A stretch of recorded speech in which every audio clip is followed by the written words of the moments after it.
Hello, everyone, and welcome. We are Irenicast. I'm Jeff. What's up? What's up? That's your boy, Alan. I'm Bonnie. It's Casey. Oh, yeah, it's me. It's Rajiv. Oh, my gosh. Thank you for joining us for a continuing conversation on Changing Truth, our last episode. The URL for the show notes for this episode, when it gets on the podcast feed, will be irenicast.com/168 live. That's irenicast.com/168 live. So we're revisiting our final venture into our 4-part conversation on truth, changing truth. And when we recorded it, it obviously was before everything that's happening right now with the Black Lives Matter movement. And it ended up being relevant, eerily relevant, I think. And we talked a lot about embodiment and the privilege that some of us have in our changing truth. And so we're going to kind of revisit the episode. If anyone has anything to share about some thoughts now that you've listened to it, now that we've had some distance from it. And then, of course, those of you that are watching with us live, we will take your questions, comments, and concerns about the episode itself. So who wants to get us started? What do we think about? Well, let's kind of evaluate the overall truth series first and how we thought that went and how that possibly affected us. Can I just say hello to everybody who is joining and watching at the moment, and just invite them to comment, and we'll be watching the comments, right, Jeff? Yes, of course. Okay, cool. We will be watching the comments. Right, Alan.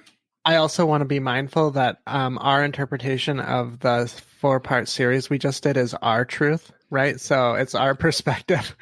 So I thought it was really wonderful. And I think one of the joys of us being together, and has always been, even prior to Bonnie, Rajiv, and I joining the show, was our relationship.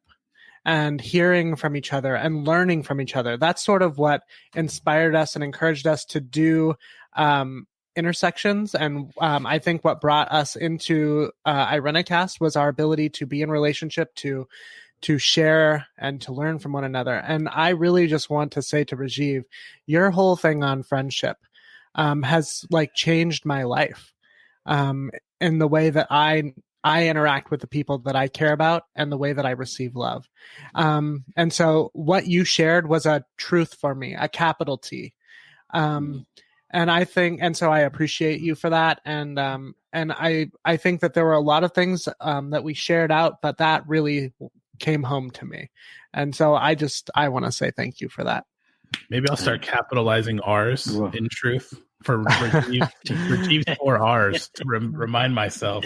Yeah. What is true. And that's not to just piggyback on Casey, but I'm going to. Yeah, Rajiv, thanks for setting it out that way. I mean, the nature of what truth is, it's so easy to hide from it, right? Like to hide from truth in general and truth in our own lives. Because it's uncomfortable sometimes. And with the 4 parts, it's sometimes hard to situate where our memories rested. And that was in the episode when we're trying to figure out who tells the truth. Yeah. That's right. And so I was sharing because, having left fundamentalism, having lost a lot of people that I thought were friends, figuring out how to make friends, I was like, I think this friendship matrix that I've come up with can actually be a good screener before I give somebody entree into being a truthful influence. And so that's where that came into the conversation. And thank you, Casey. Thank you, Alan, for sharing your appreciation. And it's been helpful. And you've also shared that sometimes applying these templates can be complicated. Totally. And I think also that there are a lot of people who should go back and listen to that episode right now, because I don't know about all of you, but I've heard a lot of people in terms of talking about Black Lives Matter and confronting the sin that is racism in our country, coming to me and saying, I'm losing friends left and right. People are unfriending me left and right. And I'm beginning to be like, oh, maybe I wish I would have known this about you much earlier in our life together.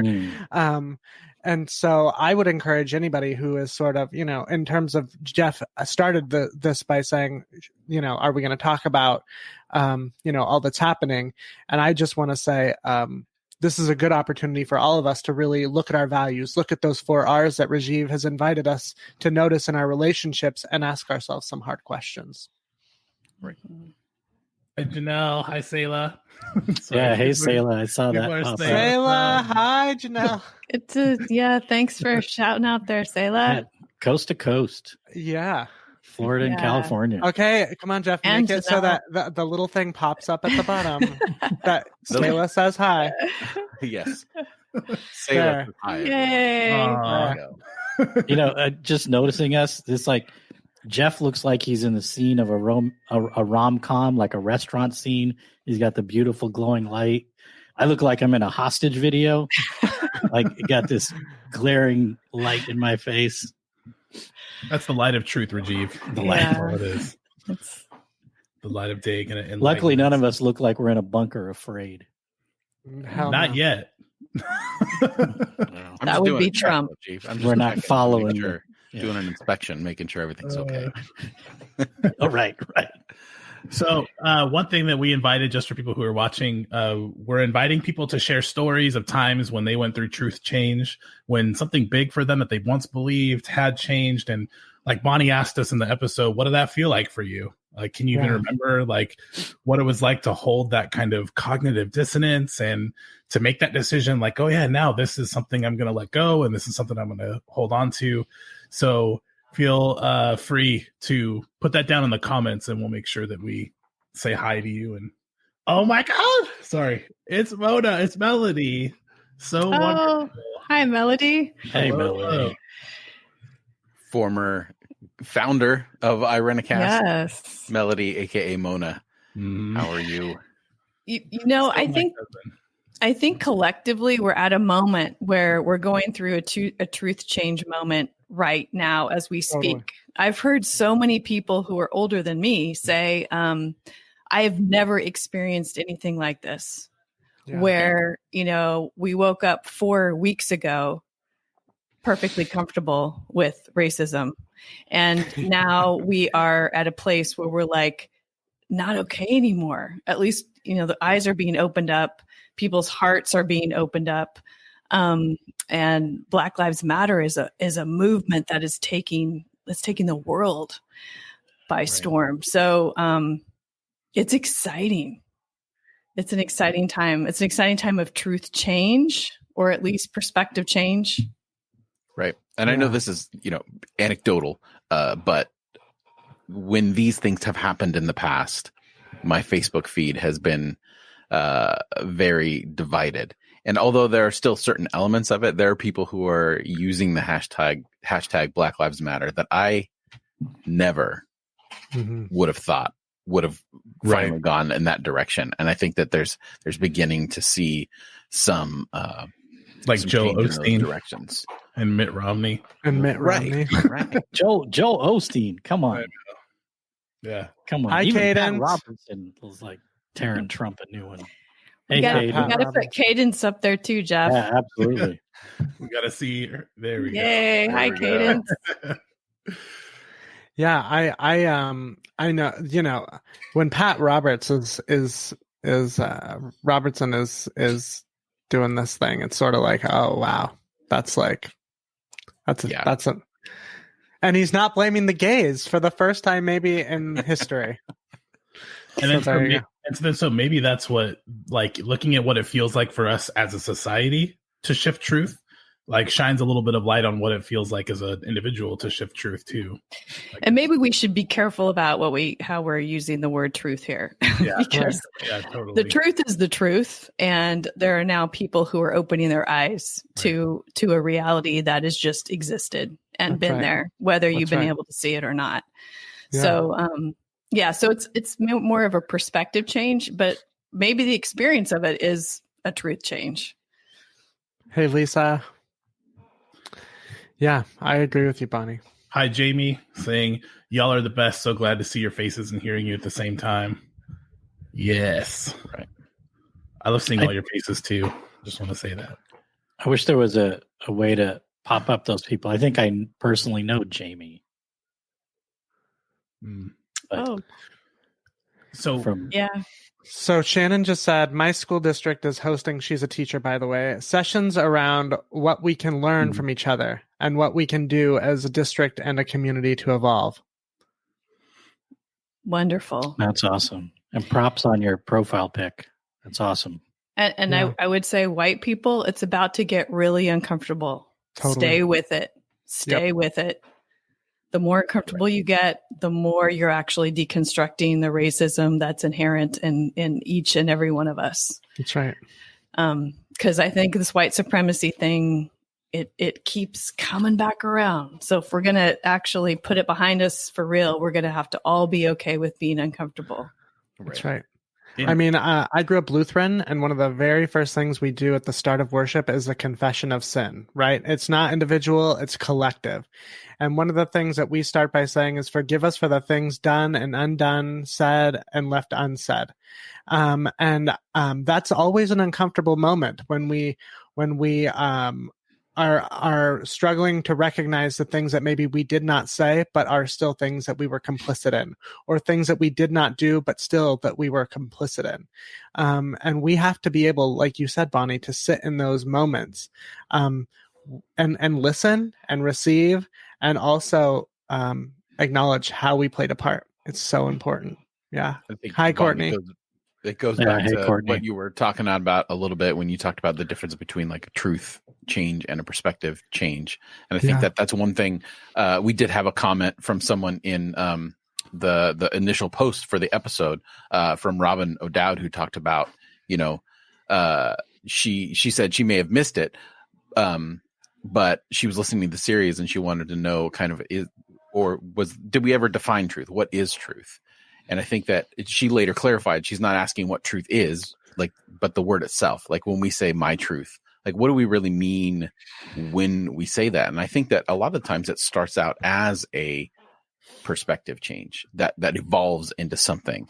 And I think that we're seeing that, obviously, like we're talking about on a societal level, that there has to be a shift that kind of takes that perspective change into something that's more of a, maybe when we say my truth, it's something that's embedded into who we are, as opposed to something that's in transition and kind of what that means. And I don't think we really honed into that kind of like personal connection when we or definition when we say my truth. What do we mean by that? And I think we danced around it and we kind of got around to it. But what is our truth, and how do we define that?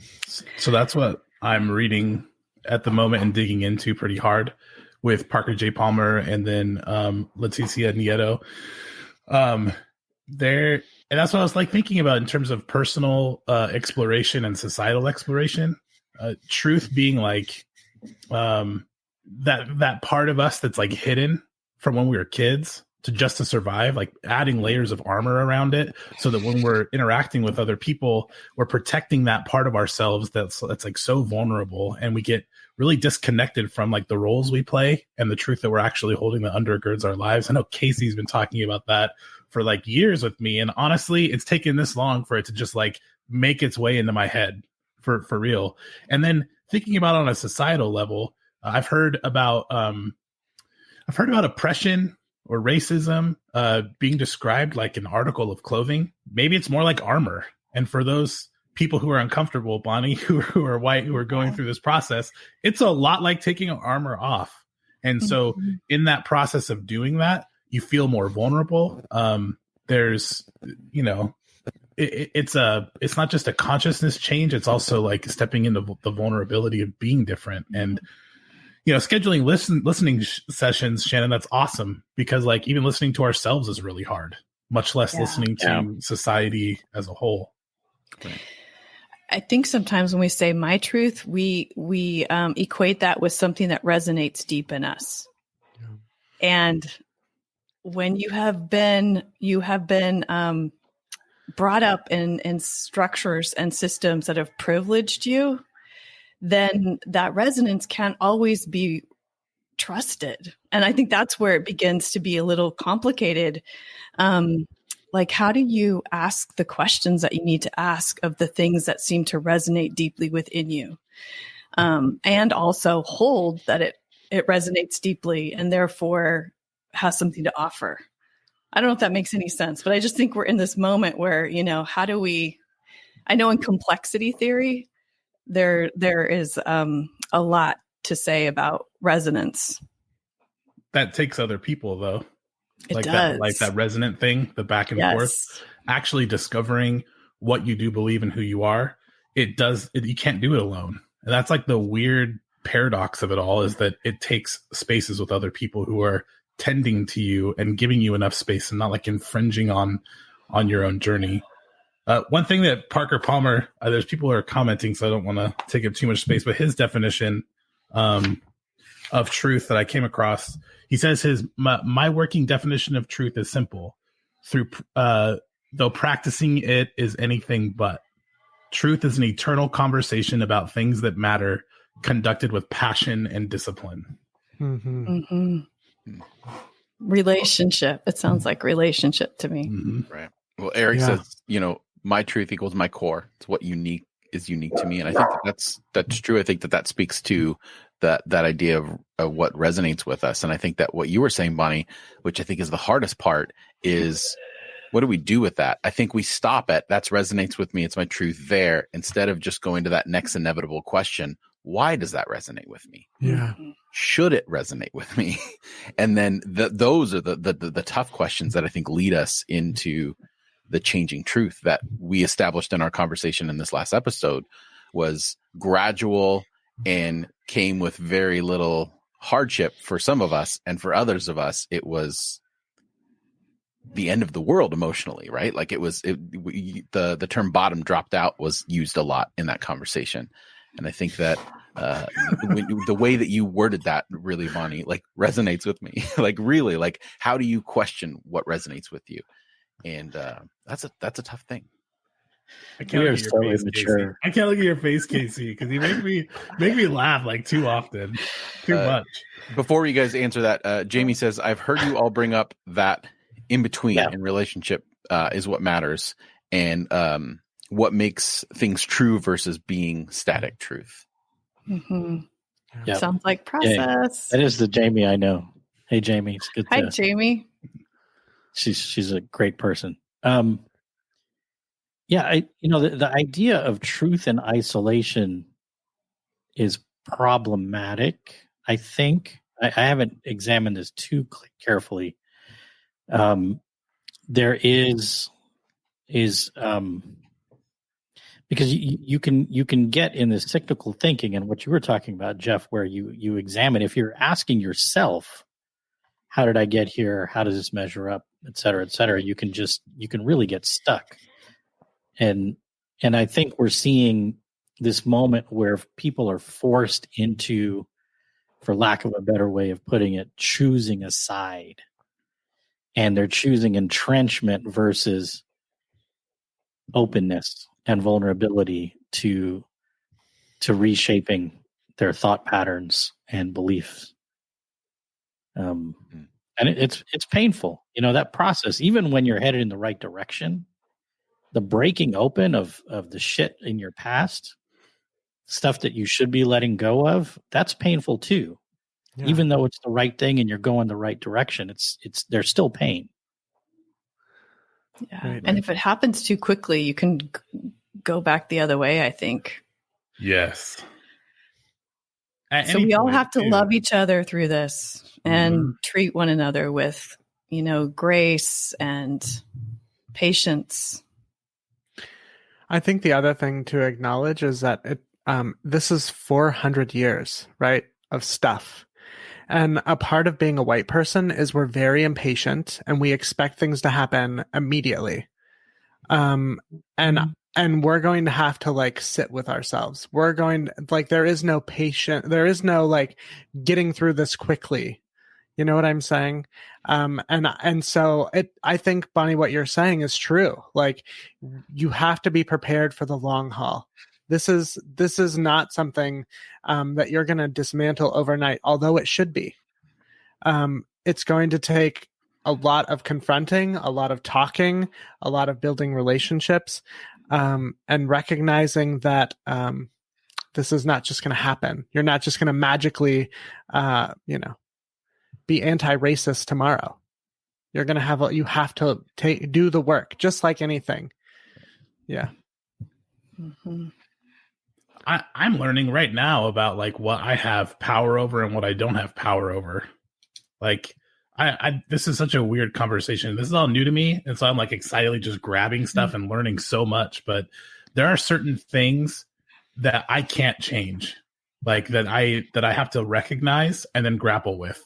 And there are some things that like I can absolutely change. It takes education and time and flexibility, but like, I don't know how to explain that, but there's tapping into like the core of who you are and recognizing, there's too much technical language to get into it, but I'm realizing like my role versus who I am, versus like the status or rank or whatever that's been assigned in different relationships. I think we like confuse all of that sometimes instead of really doing the hard work of, I know that sounds like a lot of jargon, but there's something true there that I'm just starting to learn. And it's exciting for me because it's new. Mm-hmm. Yeah. And Alan, if it's okay, I'd like to push back a little bit on the way you use that word power. I think part of our work, especially those of us who are religious theological types, is to really think about the way we're using these words. Power, when it's equated with control, right? It could be highly problematic for us. Like, how could we reimagine what power is? Sorry, I threw that out there in the sense of Beyond Inclusion, which is I'm reading right now, and they definitely go to great lengths of defining power being the power with and the power to, not the power over. And there's this sense that there is a part of you, like really deep down, that is powerful in the sense of being open and vulnerable, being like honest, and just like so many different things. And so that's what they use the word power. It, in that book, and that's why I threw that out there. But you're right; it doesn't mean the same thing to everyone. Yeah. There's a lot of comments. Melody, Melody's been doing really good work on her page. Someone lifted that up. Was that Kat? Yeah, for anyone looking for good work, you can go to Melody's page. Yeah, and it sounds like some folks are putting together some anti-racist conversations within their own contexts. It's wonderful. Right. And then we also, just as a reminder, we did put together, it's prominent on our page as a tab. So irenicast.com/anti-racist, we have an ongoing list. The list does have links to other lists, but this list in particular are things that we've put on there that we have all read or listened to ourselves. So there were integral parts of our journey, our continued journey towards anti-racism. So that kind of, so if you see other lists, those have been helpful for us. But this list, and it will be an evolving list, with something we will be adding as we go through. Lauren writes, is there a point where having the tough conversations become more exhausting than they are beneficial? I've had several conversations, one with a former pastor and his wife, where they couldn't get past the property damage that's occurred during the recent protest. I was just wondering if there's a point where some people refuse to see reality and if it's pointless to engage. Yes. Yeah. Lauren, there absolutely comes a point where you're just like, nothing anybody else can do can change another person's mind. They have to come to it. That's right. And then beyond that, there's a balance of, part of what I think a lot of us try to do is stay in relationship close enough so we can be alongside when the change begins to happen, as a cheerleader, a support, possibly a resource, somebody who's been through something similar before. But there's also a point where you may need to decide, I can't keep that company anymore. I am tired. I'm exhausted. I'm drained. I'm mentally, emotionally, and spiritually spent. And so you need to just let somebody else, tap in and try to be there for that person. And with the miracle of Facebook, if at some point down the road, those people come around and want to reach out, they know how to get in touch with you. But yes, there are limits, and it's okay to have limits. So can I ask? So I'm going to add to this conversation, and I'd love to hear your guys' thoughts on echo chambers. So I have, like I said, I've been deleting people left and right from Facebook. Very liberating, by the way. And yet there is a sense in me in which I'm concerned that at some point, the only people that I will be talking to are people who think just like I do. As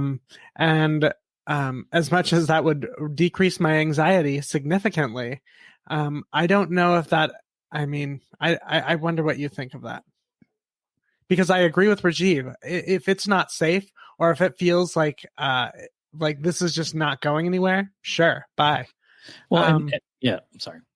And something to guard against is, kind of an unwitting savior complex.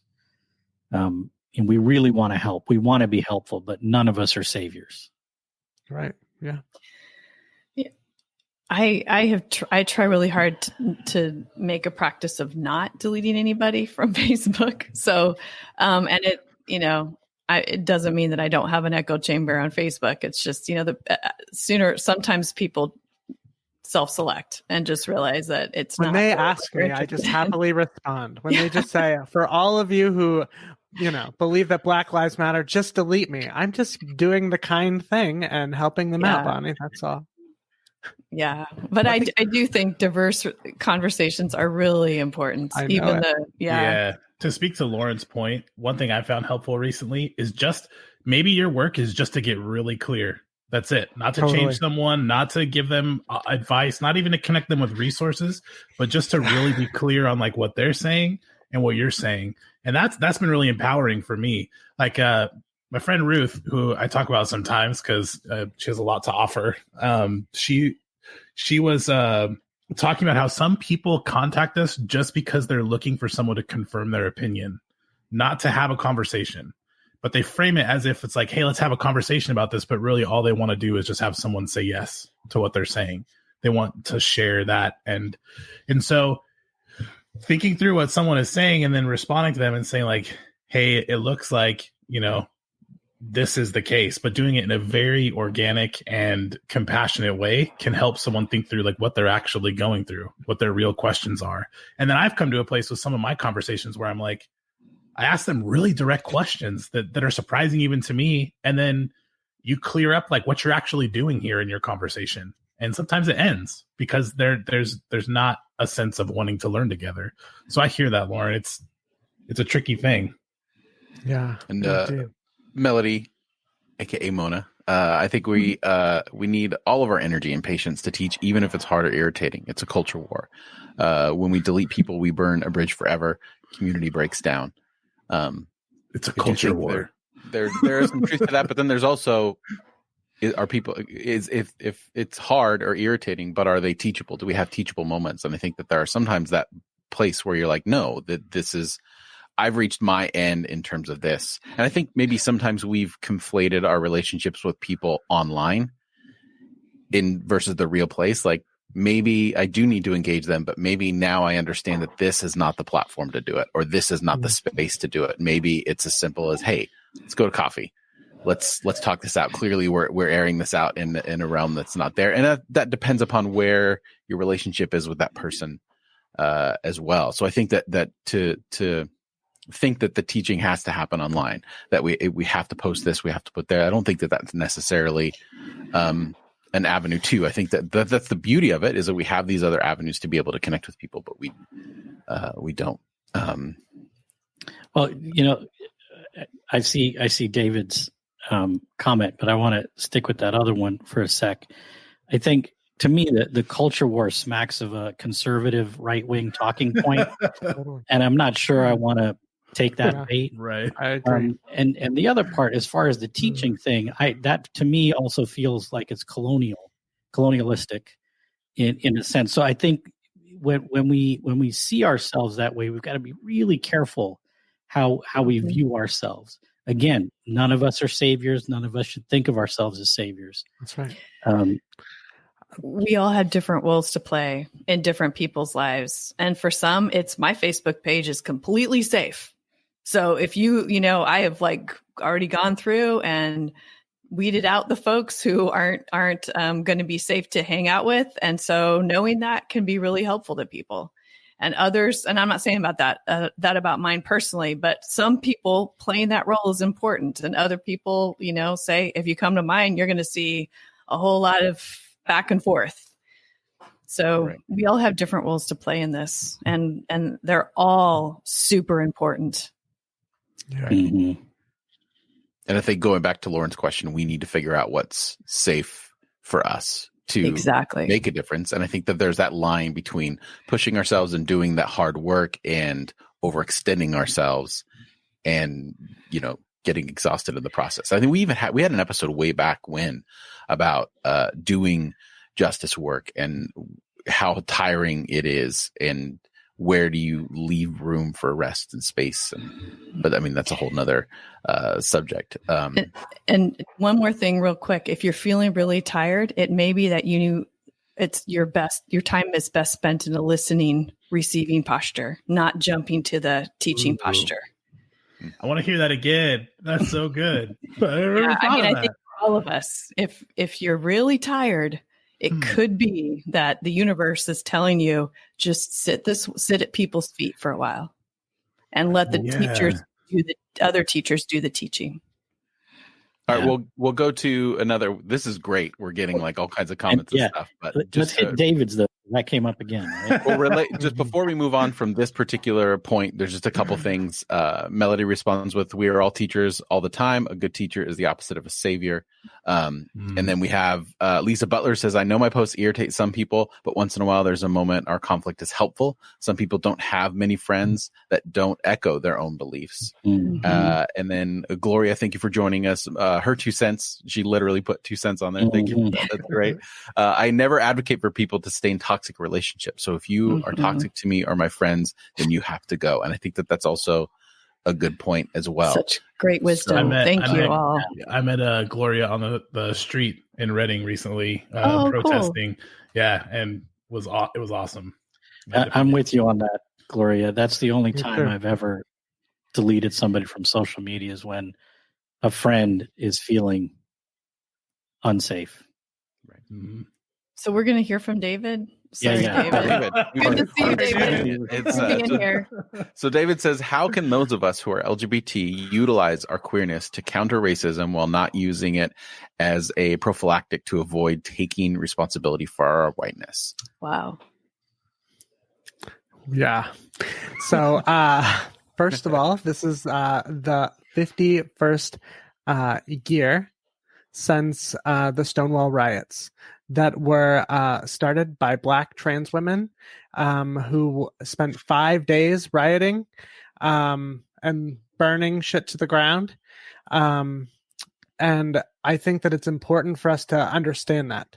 The very first thing that we as LGBT people, queer people can do is acknowledge our part in the racism in our own community, especially cisgendered white gay men. We have a lot to atone for and how we have treated queer folks of color. And so I think that's like a starting place. The next thing to do would be, I think, to acknowledge that this is liberation is all of our fight, I think.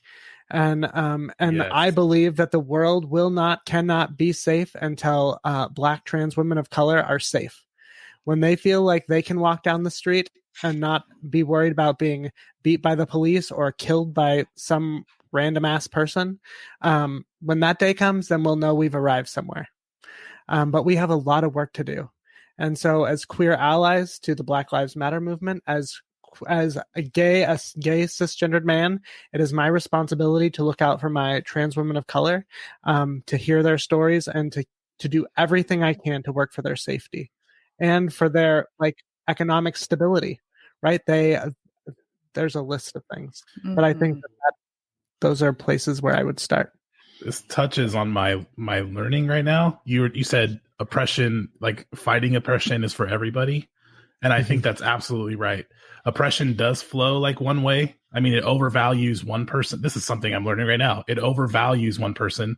Rajiv tried to teach me this years ago, and I'm sorry it took me a couple years to learn this, but in oppression, one side is overvalued and one side is undervalued. That's just the way that it works. And in that process, it dehumanizes everybody. It dehumanizes the person who is overvalued, and it dehumanizes the person who is undervalued.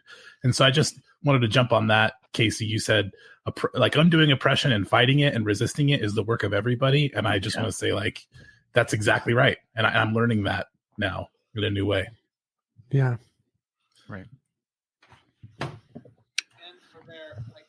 I think that when we're looking at everything that's happening right now, there's, unfortunately, this is gotten to a place where, this isn't just about George Floyd, but about many people who have been that. So we encourage everyone to, part of that learning is know the names of people that are the victims of this oppression that have gone on. And if you, see the comments, Sam, thank you for bringing our attention to.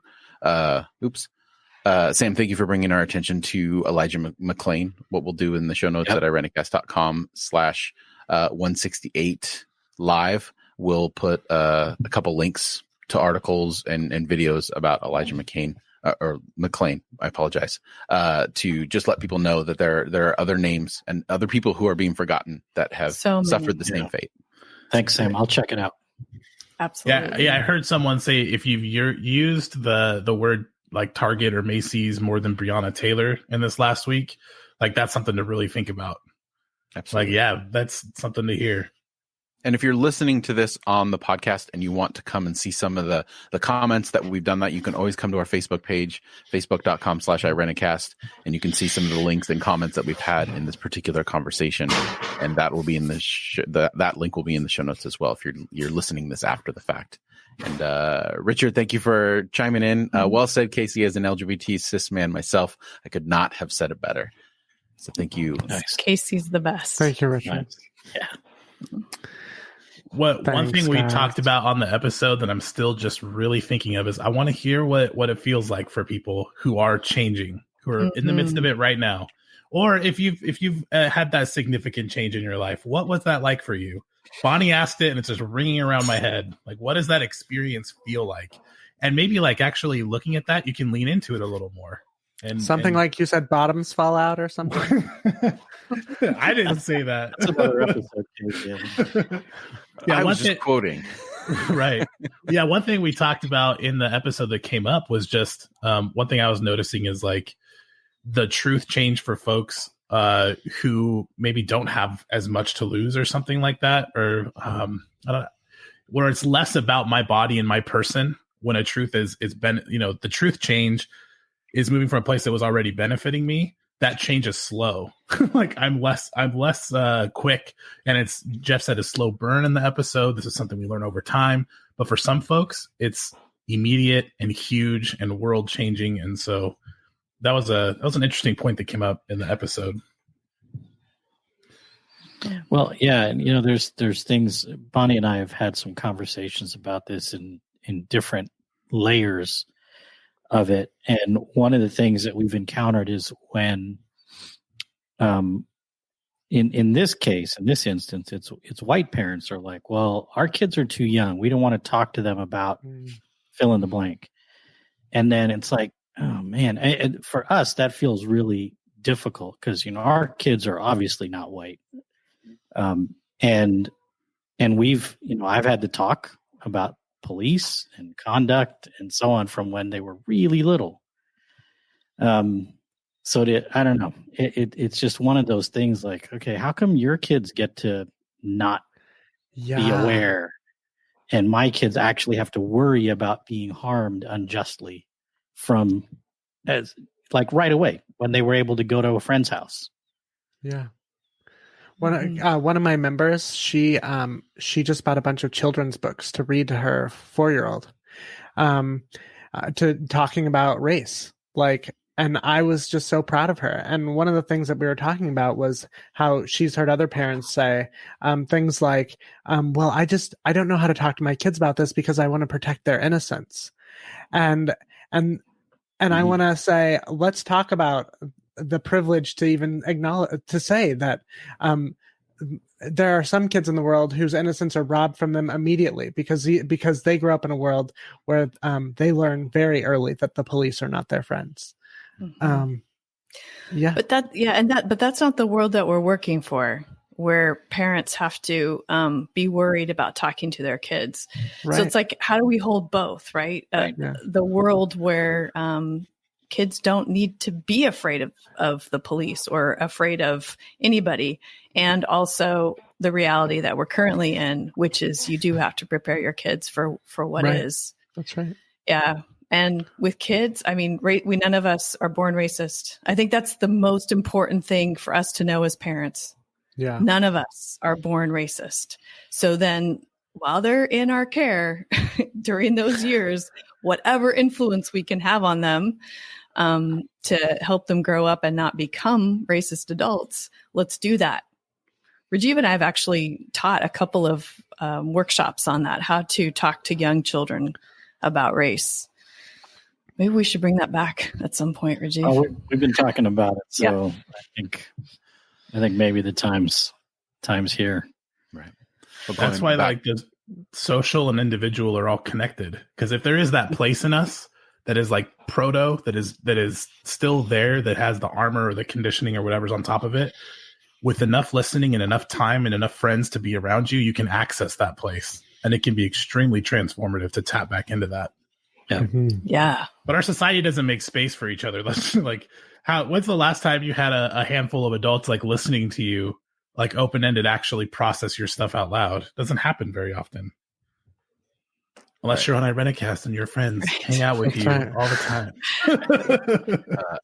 Alan, going back to the question you initially asked, Janelle responded, I think I said it in episode comments, but I've had both experiences, the slow burn and the bottom falling out. Change in belief system is a slow burn. Recognition of my actual identity has been happening all at once. Mm.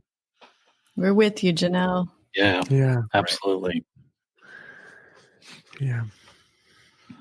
Well, this was good. Like, thank you for everyone that came on. Like, this is the most like sustained really nice viewers we've had. I mean, we've been trying to create some consistency with these, and we did decide as a team that we're going to continue on with the continuing conversation, and we're going to take it as we go. So you can participate obviously by joining us live on the Monday after every episode posts, or if you're listening to this on the podcast feed, the Wednesday after. Please, if you listen to an episode, you want to send in your comments ahead of time. If you know you can't make it to a live, we'll address it on here as well. So, and thank you. Yes, thank you. And if you're watching this after it's been live and you're rewatching it, feel free to post your story of change. Like, we want to hear stories of people who have changed their mind or gone through growth. Go ahead and leave that as a comment, and I'll interact with it. Definitely. You can leave it as a comment, or there is also the option of, if you want to be on the show, you can record your story and send it in to us. You can email it to us at podcast@irenicast.com, and you can just email that audio file, and we'll hopefully find a place for it, assuming, well, maybe even if it's just a miss you, Joey. We'll put it on because just for fun. Yeah. But good to see you, Joey.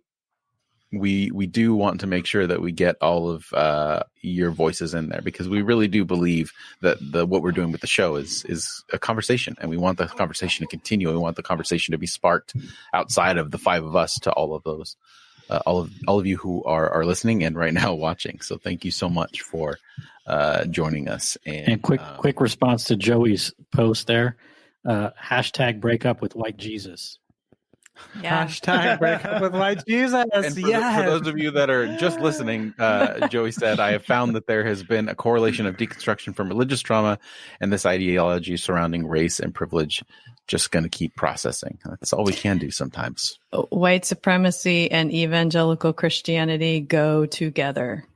Yeah, someone was actually had tweeted, I wish there were more conversations about decoupling white supremacy and Christianity, or at least like talking about how they're related. and someone had commented, I think there's a podcast for that, and tagged us. Not that we're the ones doing all that work, but it was really sweet. So thank you for wow. mentioning us. Yeah, that is something that we're actually working really hard on, not just on the show, but behind the scenes in some conversations with each other. It's something that we're interested in and are working to do. Mm-hmm. That's right. Thank Take you, care, everybody. Take care of yourselves, people. There's a lot going on. Be good to yourselves. Wine and vinyl. Tacos. Stay hydrated. Tacos. Vegetable Drink water. garden. Yeah. Right. Absolutely. Actually, Melody, thank you for showing us your vegetable garden the other day. It was healing for me. Just to address real quick, Sarah says, can you guys post that question in the comments or repeat it? The one you wanted responses on. I'll stay tuned. And I just tuned in and was curious. That's actually a good idea for the future. We're still learning this platform, so we can type stuff in the future. So we'll make sure that we have that going on there. We could repeat the question. What's that? Alan, repeat the question for Sarah. Yeah, the question was, or it's an invitation to tell stories of times where you went through truth change, where you've learned something new, you've let go of something old, and what it felt like for you. So we'll comment that and stick it to the top of the Facebook post. Yeah. Right. Mm-hmm. Cool. So then for this week, we're going to end our continuing conversation. Again, thank you so much for joining us. And don't forget to subscribe to the show. And if you like the work that we do here, you can always donate. We are a nonprofit organization. You can donate at irenicast.com/PayPal. And we thank you for all of the donors that we do have right now. And, feel free to add to the pile. Well, yeah, the pile. Pile, the right word. The pile. That is we appreciate it so much. We appreciate it. We do. Everyone, thank It you means so a lot. much. So for this continuing conversation, I'm Jeff. It's your boy, Alan. This is Bonnie. This is Casey. Peace, love, and hugs. This is Rajiv. Thanks for continuing the conversation.